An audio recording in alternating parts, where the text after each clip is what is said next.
In 50 years, people are going to look back and say, this was the moment that America won the future.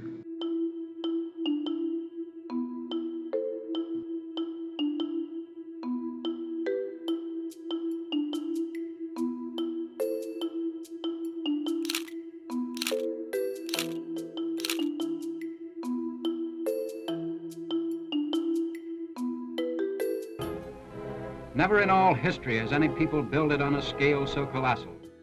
The role of the federal government in infrastructure construction in the 20th century is a really important one.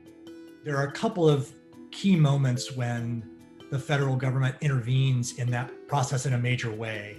One is the New Deal of the 1930s during the Great Depression. Hunger drove our people to the bread lines. Anxiously we waited for some sign of better days. Then came the federal government's work program. Probably most important in terms of infrastructure was the WPA, the Works Progress Administration. How big is the WPA road program? In its first 18 months of operation, the mileage end to end would have stretched 5 times around the earth. This is a federal agency that built highways and bridges and airports, sewer lines.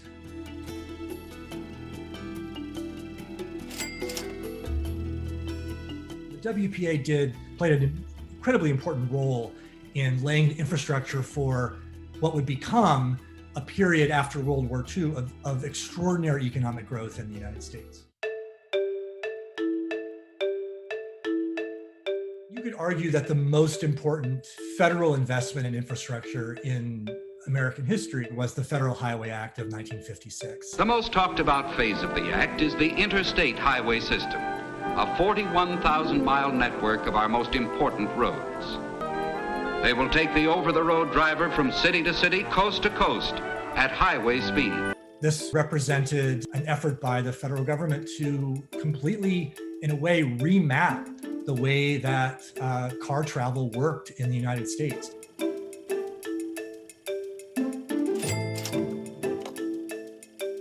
It's hard to overestimate the importance of the highway system to economic development in the United States in the post-war period. The creation of a suburban landscape that is today a source of economic growth, but also a highly segregated by race and class landscape.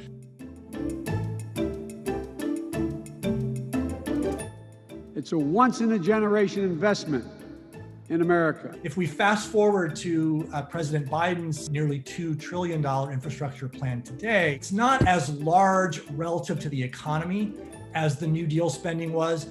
On the other hand, the economy is not as worse off right now as it was in 1929.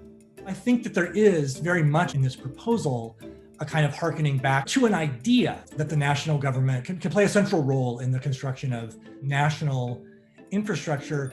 There certainly is little argument among most economists that countercyclical spending and federal investment in public works can be a real engine of economic development, as well as, of course, benefiting individual people and families and communities.